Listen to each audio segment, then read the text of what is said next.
มันขั้นให้ได้ค่ายน่ะโจมัว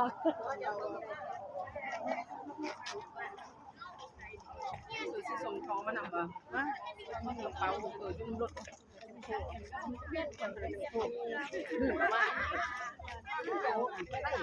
เขาขยายแล้วค่ะเสาไฟเป็น11 เหรียญหลวงเขาก็เปิดเป็นเงินเขาก็เปิดเอาสิได้เป้าหน้าบอกกันระบาดที่ก็ถามว่าได้เปิดแล้ววันระบาดนี้ลืมเลยเขาจะมาลืมตัวนึงเปิดแล้วเขาไปเดี๋ยวนึกว่าไม่ควรอยากได้บัดต้นคือชมกันแล้วมันผัดเป็นอันนี้ย่าว่างกับสร้างของมันเหี่ยวสร้างของมันว่าเบิ่งกันลืม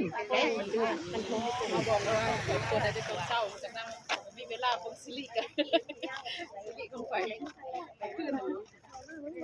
มีเวลาบ้างก็ดีมันทำก็ขึ้นมีเวลาบ้างแล้วก็ปิดร้านก็2 ทุ่มออกขาย3 ทุ่มเอามานอนสวดมนต์4 ทุ่มคนนี้นอนนะวะเวลาจะมีมันเลยแย่มันได้ตั้งตัวคุณนายเป็นเราคนที่คุณนายเลยยังจากไหน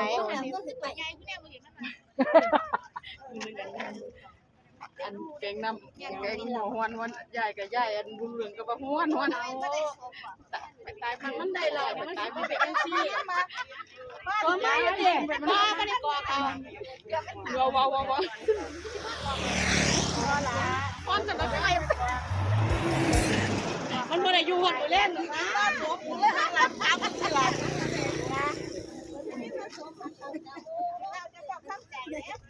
ผู้ใดมาไว้รถทั้งหลังว่าลาบเกลือหันหน้าเห็นว่า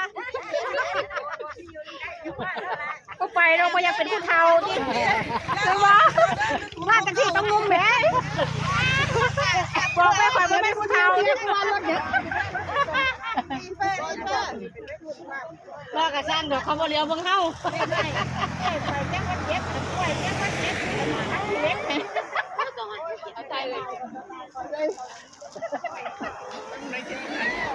คนนั่งลำไปเด้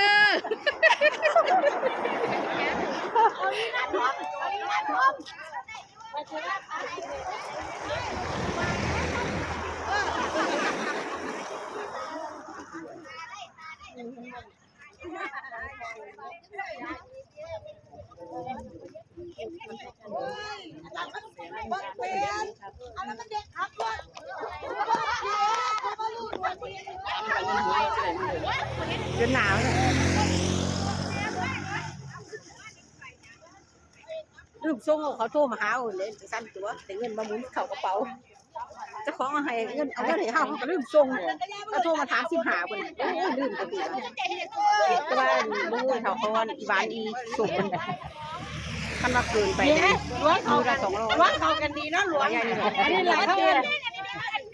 เพราะว่าจะมาถามที่นี่ว่าแม่นอยู่บ่แม่นเจ้านี่ดีโอ้ยเกิดแต่ก็มีเจ้านึงบ่เก็บว่าอันนี้เราบ่เคยถามเลยว่าต้องปรับแม่หลวง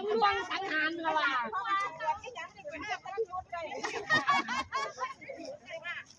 ก็ได้สอบยากก็สอบทุกปีนะที่กินใส่ไปนี่วันไหนใช้ไปหาเสียงยังอีก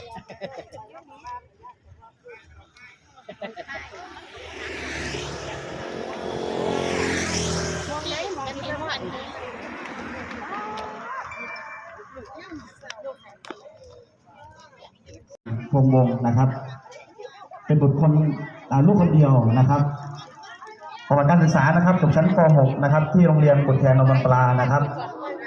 ปัจจุบันกำลังศึกษาอยู่ที่ชั้นมัธยมศึกษาตอนต้นนะครับโรงเรียนชุมพลพรพิสัยนะครับขณะนี้นะคะไฟแห่งความสามัคคีนะคะได้สุดถึงกระถางควบเพลิงเรียบร้อยแล้วนะคะเป็นสัญลักษณ์แห่งไฟที่ช่วงตลอดการแข่งขันนะคะในลำดับต่อไปนะคะจะเป็นการเชิญธงสีนะคะขอให้ทุกโซนนะคะเตรียมพร้อมนะคะ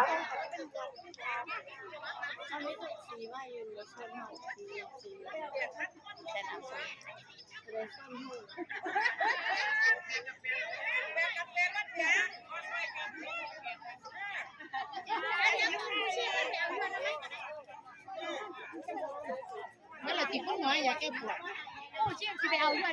นักกีฬาทั้งหมดกลับหลังหัน หันไปทางคุกหันไปทางคุก ขอบคุณกีฬานักกีฬาทั้งหมดตรง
นักกีฬาทั้งหมด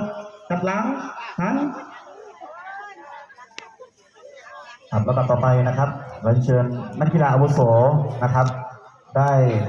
นำกล่าวคำปฏิญาณตนนะครับ แล้วก็เชิญผู้ถือธงแต่ละโซนนะครับ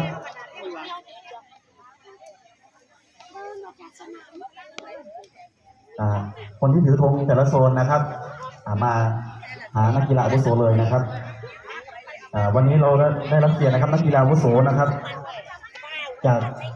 นายสุนันท์โพพนานะครับจากโซน 1นะครับหมู่ที่ 11 บ้านโนนมีชัย